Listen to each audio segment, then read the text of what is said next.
Welcome to this Zentangle Quickie. My name is Heather Hartwick Gladden. I'm a certified Zentangle teacher. And today we're going to take a look at the tangle Stevie from Monica Sherman.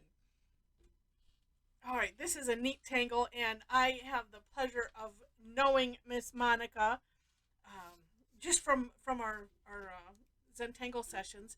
And I was going to look back. It seems like it's been a while, and I was so tickled when she let me know that her tangle got put on tanglepatterns.com. So nice. And so we decided to feature it along with another brand new tangle. So it was like a double world premiere on our Tangle Time session today. Great fun. Okay, so, and do take a look at the For More Inspiration link so you can read the story behind the name. It's really cool. All right, so this is based on a bunch of S's, and I'm going to start here. This is one as I was learning today to remind myself. You need a little bit of room on the outside of where you start, so make sure to do that. And so I was going to start up here. It's like nope. Let's leave some room. All right, so an S shape. It's helpful on this one to kind of make the beginning and the end kind of curvy or rounded, however you want to think about it. Although we saw some amazing, because everybody has their own take on a tangle. It's like how we all kind of learn the same way to write, and then we all end up with our own handwriting style, right? So it's similar with Zentangle, and some really neat things. And someone had it was a more of a elongated S, and it turned out really neat.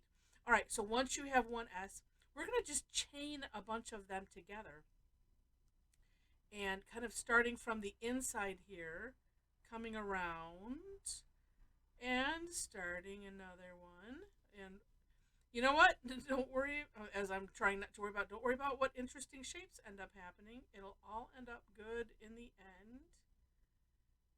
And I think I will leave it, well, I could do one more.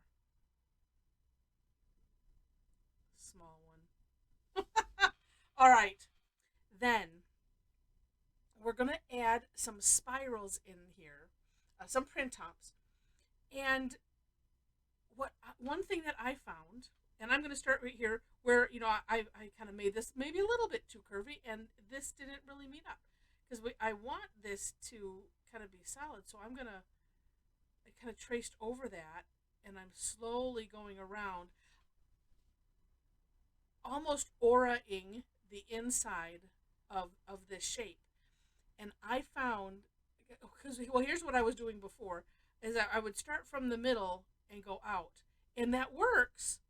But I found that this way worked a little bit better for me. So you can try it whatever way you want. And this, I like being able to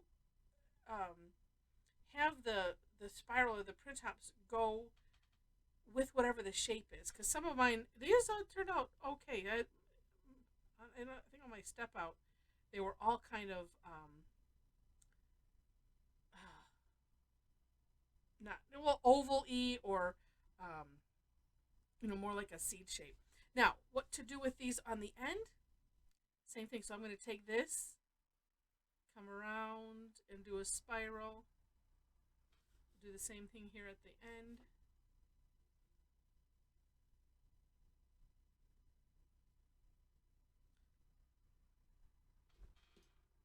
Like that.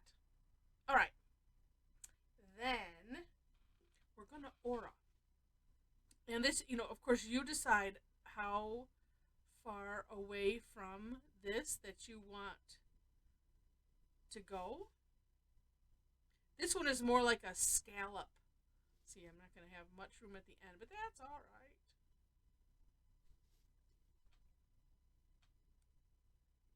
This is more like a scallop aura. And then the next one, because there is another one, is going to be more following the contours. All right, so next, we're going to put orbs in. Now you can place the orbs however you want. For the most part, she started them, in the little crevice, and just have them pouring out either way. Uh, as you'll notice on Monica's samples, there's some going one way, some going the other way. Different amounts. I personally like to fill in the little gaps that are left.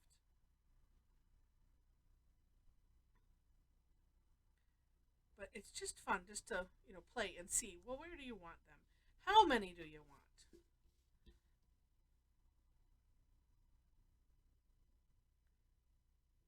And yeah, no, she pretty much has them. More just emanating from the these little crevasse. But of course, because it's Zentangle, you can put your own spin on it.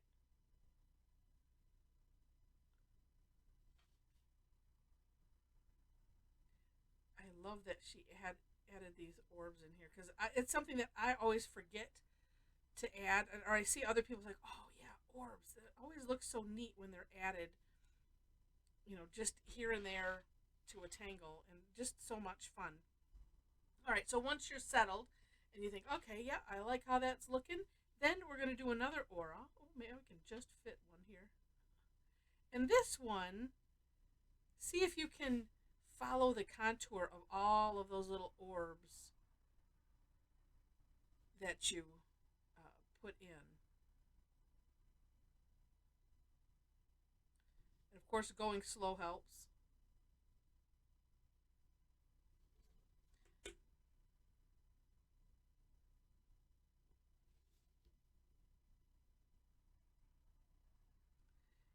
It kind of, well, it depends on how you do it, because when we were doing it today for our Tangle Time, the way my mom did it had more of an elegant look, and mine definitely more whimsical. But that just that could just be because she's more elegant and I am more whimsical.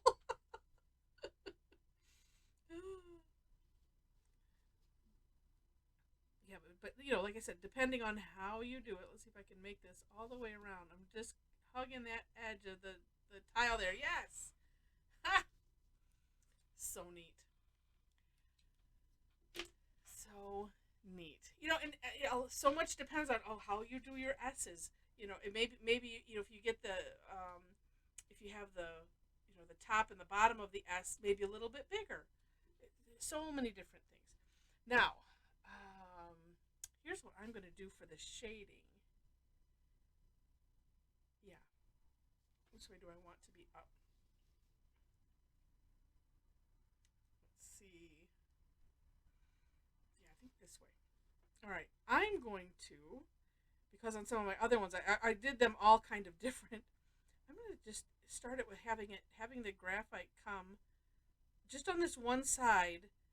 So it's kind of like, well, I'm looking at the S this way where I started it.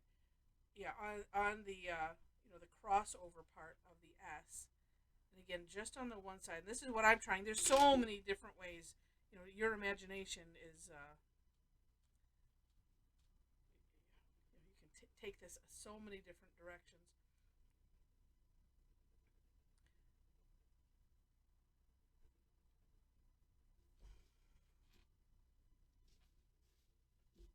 Oh, look at how! Wow.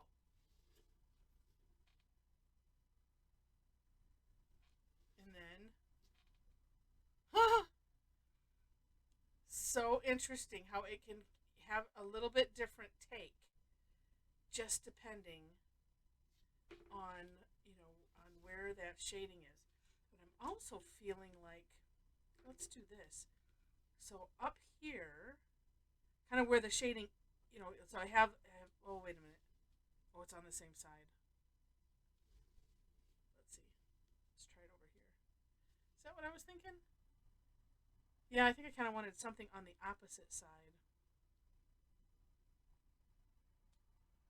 Let's just try that.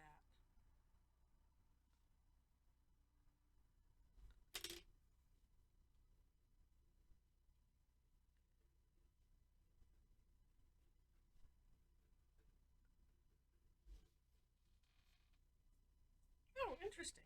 I'm going to bring it down a little bit here.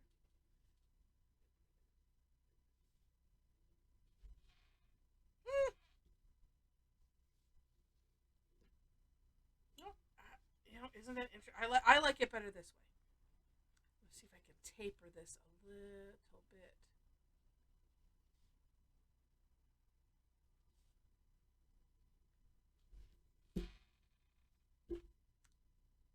It is a way to do it. I kind of am liking. I'm going to bring it maybe all the way on this other side, but I want to leave some of the the natural tile color here, so that way it has a yeah, so it makes an interesting effect. And since I started putting some right here, oh, all right. Well, let's continue that just a little bit. We don't want the graphite remorse.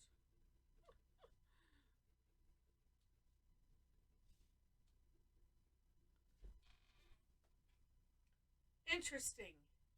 I like it. Let's look at it upside down again. And because there's no up, there's no down. But it's interesting how it looks different depending. Oh wow, on which direction that we hold it. That's fascinating. Now I don't remember which way. Which way did I like it best? It's just so interesting. So I hope you enjoyed this. Oh, let me show you what I did. So, and we paired it with another tangle, and so that'll be tomorrow's tangle. So you'll have a little heads up. So here I did this as a border, just kind of making it up. I haven't done any shading or anything, and this one could look nice without any shading too. It just depends on what look you're going for. And then I did another border. This one I did shading just on the tops of those scalps. This one I didn't have enough room to go around again, and actually I haven't finished all the orbs yet, but I didn't have room to go around the second time, but it still looks neat with the first aura and then just the orbs. And like I said, I some shading on the tops of that first aura, and then of course flipping it over, and that way it's still on the top. See, so anyway, super neat tangle. So excited, and so if you enjoyed this, and I hope you did, would love to have you click on the like button. Feel free to share it, leave comments, and all that. And if you liked it enough to see more and you haven't subscribed yet, would love to have you be a subscriber on the channel. In the description section, I mentioned a link for more inspiration, because you'll see those words, and then the link after that is to the creator of the tangle. And just above that is my own version. I always do my own version. And below all of that, ways to connect with me if you wish. If you would like to join in on some of this fun, we would love to have you. I love just there are some replays. If you click on my name or my picture, that'll take you to the home page of my YouTube homepage, and there you can find recaps. And if you go to my blog, which that's the next link there to my website, when I send the recaps out, then you'll get them, which those include a lot of other stuff, screenshots, close-up pictures of the work. If you subscribe to the YouTube channel, when I post them, you will see those as well. So, but we have a lot of fun. It's all up to you how you want to finish the tangle. As you can see, I did it 2 different ways. It's one of the neat things that I like, and from everybody's comments, they like it too. So you can just do kind of what you want, how you feel inspired, and it's great fun. So would love to have you join us. And so that information is on my website. Below that, if you happen to be on Facebook and want to follow me there, there's a link to my page as well as to our private Facebook group. So if you want to hang out with some absolutely wonderful Tangle Addicts, we'd love to have you. So click on that. There are a couple of membership questions, so make sure to answer those if you want to gain entry. And with that, thanks so much for watching, and I wish you happy tangling.